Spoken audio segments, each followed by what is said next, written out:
요한계시록 참 상징적인 표현이 많잖아요. 오늘은 그 중에서도 아주 독특한 장면에 대해서 한번 같이 파헤쳐 보려고 합니다.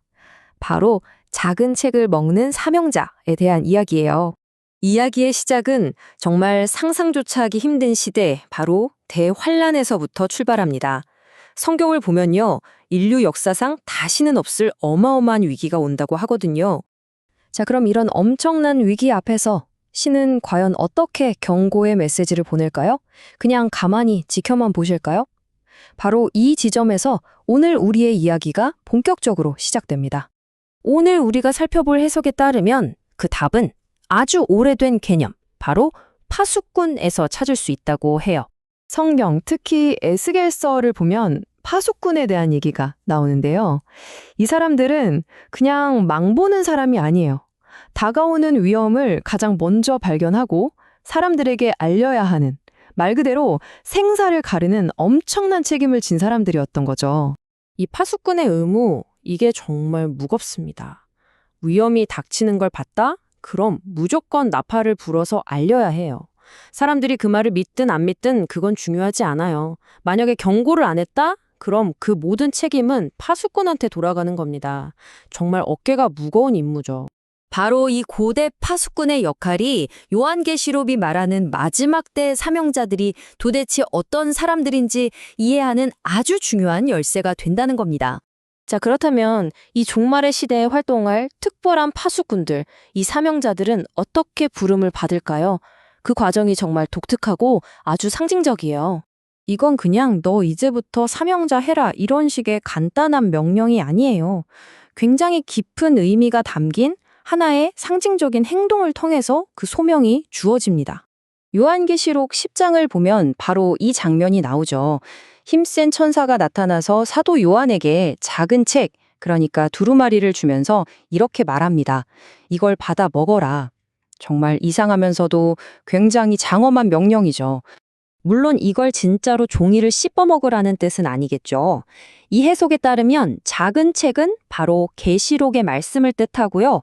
이걸 먹는다는 건 그 마지막 때의 예언을 완전히 내 것으로 내 몸의 일부처럼 체화한다는 의미입니다. 바로 이 순간이 하나님의 종으로서 종말의 사명을 부여받는 결정적인 순간이라는 거죠. 그런데 여기서 정말 흥미로운 점이 있어요. 이 책을 먹는 경험이 딱 한 가지 맛으로 끝나질 않아요. 이중적인 경험을 하게 되는데 바로 이 두 가지 맛의 비밀이 사명의 본질을 꿰뚫는 핵심이라고 할 수 있습니다. 보세요. 입에 넣을 땐 꿀처럼 달콤한데 막상 삼켜서 뱃속에 들어가면 쓰디쓰게 변한다는 거예요. 이게 바로 사명의 역설적인 본질을 보여주는 거죠.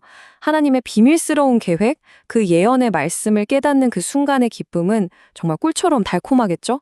하지만 그 말씀을 세상에 전하면서 겪어야 할 핍박, 저항, 그리고 결국 순교라는 그 무거운 사명의 짐은 배를 쓰리게 하는 쓴맛과 같다는 겁니다. 자, 여기서 이 해석은 아주 중요한 선을 긋습니다. 이 작은 색을 먹는 사명자들은요, 우리가 흔히 생각하는 교회를 키우고 성도들을 돌보는 그런 일반적인 목회자들이 아니라는 거예요. 이들은 전혀 다른 목적, 즉 종말의 때를 위해 특별히 부름받고 준비된 존재들이라는 겁니다. 그렇다면 이들은 누구일까요? 바로 요한계시록 7장과 14장에 등장하는 숫자 14만 4천 명. 하나님의 인을 맞은 종들, 바로 이들이 그 주인공으로 지목됩니다. 이들의 프로필을 보면 그 사명의 특수성이 더 명확해져요. 이들은 14만 4천 명의 일원이고 오직 종말의 때를 위해서만 부름받았어요. 그리고 중요한 건 이들은 대환란이 시작된 후에 갑자기 나타나는 게 아니라는 점입니다.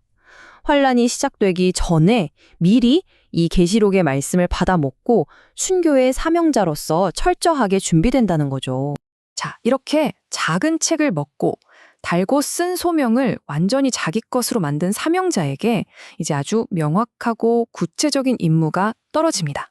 천사는 말하죠. 내가 많은 백성과 나라와 방언과 임금에게 다시 예언하여야 하리라. 이건 특정 지역이나 민족을 향한 메시지가 아니에요. 말 그대로 온 세상을 향한 전 지구적인 예언의 사명인 겁니다. 그래서 이들의 여정을 정리해보면 이렇습니다. 첫째, 소명. 작은 책, 즉 계시록의 말씀을 받아먹고 완전히 내면화합니다. 둘째, 사명. 7년 대환난 중에서 전반부 3년 반 동안 이 말씀을 세상에 전파하며 슬기로운 처녀들을 깨우는 역할을 하죠. 그리고 마지막 결과. 결국 세상의 엄청난 반대에 부딪히고 순교로 그 사명을 완수하게 되는 겁니다. 결국 이 14만 4천 명의 예언 활동은 세상의 끝이 오기 전에 인류에게 주어지는 마지막 경고이자 마지막으로 돌아설 수 있는 기회라고 할 수 있겠습니다. 이 모든 해석을 듣고 나니 마지막으로 이런 질문이 남는 것 같습니다. 만약 여러분에게 온 세상을 향해 단 하나의 메시지를 외칠 수 있는 마지막 기회가 주어진다면 여러분은 과연 어떤 이야기를 하시겠습니까?